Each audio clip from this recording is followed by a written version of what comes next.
वक्त सबका बदलता है, हमें किसी की हालत देखकर उससे प्यार नहीं करना चाहिए। दोस्तों, बेवफा लव स्टोरी बदलते वक्त की कहानी है। अपने प्रमोशन की खुशी में आज राहुल अपनी पत्नी को शहर के सबसे महंगे रेस्टोरेंट में डिनर के लिए ले जाता है। दोनों आज बहुत खुश है क्योंकि राहुल की आज पगार 1 लाख रुपए महीना हो गई है, पहले जो 80,000 महीना थी। आज राहुल की पत्नी स्वाति की खुशी का कोई ठिकाना नहीं है, आखिर उसको खर्च करने के लिए अब और पैसे मिलेंगे। आज वह कुछ ज्यादा ही सज संवर कर देने के लिए आई है। आज उसको ऐसे लग रहा है जैसे उसका कोई पुराना सपना पूरा हो गया। आखिर उसके पति की पगार अगर बढ़ी और उसका अवधा भी, यही तो उसको चाहिए था। आखिर हमेशा से उसने पैसे को ही तो महत्व दिया है। उसको गरीब लोग कभी पसंद ही कहाँ आते हैं। उसको तो महंगी चीजें, महंगे रेस्टोरेंट और महंगे गिफ्ट ही पसंद आते हैं। शहर के इस रेस्टोरेंट में सभी लोग महंगे महंगे कपड़े, सूट बूट और महिलाएं महंगी महंगी साड़ी और वेस्टर्न कपड़े पहन कर आई थी। ऐसा लग रहा था इस रेस्टोरेंट में गरीबों के लिए कोई जगह नहीं है। स्वाति आज अपने आप को महारानी समझ रही थी, इतने में वह देखती है एक सिंपल से कपड़ों में लड़का उसकी टेबल के पास चला आ रहा था। उसको देखकर स्वाति चौंक जाती है और कहती है, अरे तुम यहाँ कहाँ से आ गए? क्या तुम यहाँ बैठे हो? वह लड़का कुछ बोल पाता इससे पहले फिर बोलती है, तुम्हारी हैसियत तो इस रेस्टोरेंट में आने की नहीं है। किसके साथ आए हो? तुम्हारा मालिक कहाँ है, या फिर तुम यही झाड़ू पोछा करते हो? इतने में राहुल पूछता है, कौन है ये? तुम जानती हो क्या इसको? स्वाति कहती है, नहीं, मेरे घर के पास रहता था, बहुत गरीब है इसलिए मैंने पूछा यहाँ कैसे आने मिल गया। वह लड़का वहां से जाने लगता है। इतने में स्वाति उससे जोर से बोलती है, अरे कम से कम बताते तो जाओ, यहाँ करते क्या हो? हम कल फिर आएंगे, फिर तो नहीं यही दिख जाएगा। लड़का मुस्कुराता है और कहता है, तुम आज भी नहीं बदली, पहले भी पैसों पर मरती थी, आज भी पैसों पर मरती हो। अच्छा हुआ जो तुम मेरी जिंदगी में नहीं हो। ये लड़का स्वाति का पहला प्रेमी था, सौरभ, जो उससे बहुत प्यार करता था, पर गरीब होने की वजह से स्वाति ने उसको छोड़ दिया और राहुल से शादी कर ली। स्वाति को ये बात चुभ जाती है और वह चिल्ला कर सौरभ से कहती है, तुम क्या जानो पैसे की कीमत? तुमने तो कभी देखे ही नहीं। तुम तो हमेशा गरीबी में रहे हो और हमेशा गरीबी में रहोगे। जिसके पास पैसा नहीं होता है उसके पास कुछ नहीं रहता। खैर छोड़ो, मैं तुम जैसे भिखारी से पैसों की बात क्यों करूं? इस रेस्टोरेंट से तुम जल्दी जाओ, मेरा वक्त बर्बाद मत करो। ये बात सुनकर सौरभ बाहर जाने लगता है।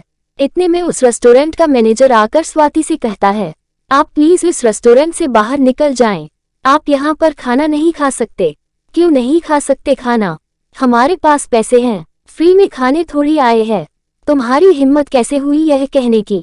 हो कौन तुम? स्वाति चिल्ला के मैनेजर से बोलती है।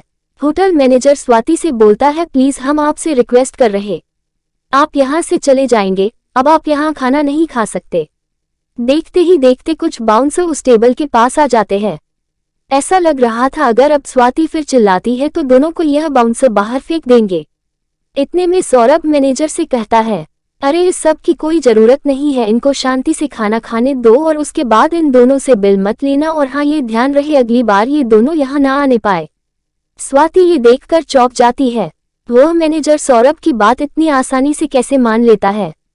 वह आश्चर्यचकित होकर मैनेजर से कहती है, कौन है यह आदमी जिसकी बात तुमने इतनी आसानी से मान ली? मैम आपको नहीं पता ये कौन है? आप जहां खाना खा रही हैं उस होटल के मालिक को नहीं जानती हैं? वो तो शुक्र है कि सर बहुत कम गुस्से वाले हैं, नहीं तो आज आप दोनों को बाहर करवा दिया होता। क्या सौरभ होटल का मालिक? हाँ इस होटल का मालिक। पर कैसे? ये तो बहुत गरीब था। सुना तो मैंने भी है कि सर पहले बहुत गरीब थे, पर उन्होंने अपनी मेहनत और लगन से 4 साल में 300 करोड़ की कंपनी खड़ी की है।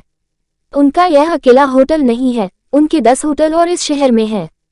पर सर है बहुत ही सिंपल, न किसी बात की अकड़, न किसी बात का घमंड। सुना है सर को किसी लड़की से बेइंतहा प्यार हुआ था और वह लड़की सर को सिर्फ इसलिए छोड़कर चली गई कि उनके पास पैसे नहीं थे। इसी वजह से दिन रात मेहनत करके सर ने ये कंपनी खड़ी की है। आज सर के पास सब कुछ है। ये बात सुनकर स्वाति मन ही मन सोचने लगी, जिस आदमी को मैंने पैसे के लिए छोड़ा आज वह आदमी किसी राजा से कम नहीं है। आज उसके पास सब कुछ है और मैं 1 लाख की पगार में खुशी मना रही हूँ। सौरभ आज करोड़ों कमा रहा है। अगर मैं सौरभ के पास वापस चली जाऊं तो क्या गलत है? वह मुझसे प्यार तो करता ही है, मेरा तो हर सपना पूरा हो जाएगा। हीरे के गहने पहनूंगी और बड़ी बड़ी कारों में घूमेंगे। शाम के समय स्वाति बिना कुछ सोचे समझे सौरभ के पास जाती है और अपनी गलती की माफी मांगते कहती है, मुझसे बहुत बड़ी गलती हो गई, मैंने तुम्हारे प्यार को नहीं समझा। आज मुझे एहसास हुआ है कि मैं तुमसे कितना प्यार करती हूँ और तुम्हारा प्यार कितना सच्चा है। सौरभ, मैं अपने पति के साथ बिल्कुल खुश नहीं हूँ। अगर तुम मुझे अपना लोगे तो मैं आपसे अपने पति को तलाक दे दूंगी और तुम्हारी हो जाऊंगी, हमेशा हमेशा के लिए। सौरभ ये बात सुनकर स्वाति को जोर से खींचकर एक थप्पड़ मारता है और कहता है, अरे बेवफा, पैसे की भूखी औरत, कम से कम जिंदगी में किसी एक के साथ तो वफा कर। कल तूने मुझे पैसों के लिए छोड़ा था और सिर्फ आज पैसों के लिए तुझे मुझ में प्यार दिख रहा है। जब मैं सिंपल कपड़े पहने तेरे सामने आया तो तूने फिर मेरा मजाक उड़ाया। अगर तुझे मुझसे प्यार था तो पहले ही अच्छे से बात करती ना, मुझे तो वेटर समझकर गाली दी तूने। स्वाति जोर जोर से रोने लगती है और कहती है, मुझे माफ कर दो, मुझे माफ कर दो, मैं तुम्हारे बिना जी नहीं सकती, प्लीज अपना लो मुझे, प्लीज अपना लो मुझे। सौरभ स्वाति से कहता है, याद है तुमको, मैं भी उस दिन तुम्हारे सामने ऐसे ही रो रहा था, अपने प्यार की दलीलें दे रहा। मुझे इस बात का दुख कम है कि तुम मेरी नहीं हो पाए और इस बात का दुख ज्यादा है कि तुम सिर्फ पैसों की भूखी हो। मैंने ऐसी बेवफा लड़की से प्यार किया जिसकी सोच इतनी गंदी है। भगवान का शुक्र है उस वक्त मेरे पास पैसे नहीं थे, नहीं तो तुम्हारा ये घिनौना रूप मैं कभी देख नहीं पाता। अब मेरे घर से निकल जाओ, नहीं तो मैं धक्के मार कर बाहर फिकवा दूंगा और तुम्हारे पति को तुम्हारी सारी सच्चाई बता दूंगा। ये सुनकर स्वाति रो रोकर वहां से चली जाती है और दोबारा कभी मुड़कर नहीं देखती है। दोस्तों, आपको बेवफा की लव स्टोरी कैसी लगी? यह कहानी उस लड़की की है जो हमेशा अपनी जिंदगी में सिर्फ पैसों को ही महत्व देती है। आज के समय में ऐसे कई उदाहरण देखने को मिलते हैं। हम ये भूल जाते हैं कि वक्त सबका बदलता है और हमको पैसे के लिए अपने रिश्ते नहीं बदलना चाहिए। प्यार हमेशा सच्चा और दिल से करना चाहिए, तभी हम अपने जीवन को सफल बना सकते हैं। दोस्तों, ये कहानी आपको कैसी लगी? ऐसे ही मजेदार कहानी सुनने के लिए हमारे चैनल को सब्सक्राइब करें और बेल आइकन दबाएं। धन्यवाद।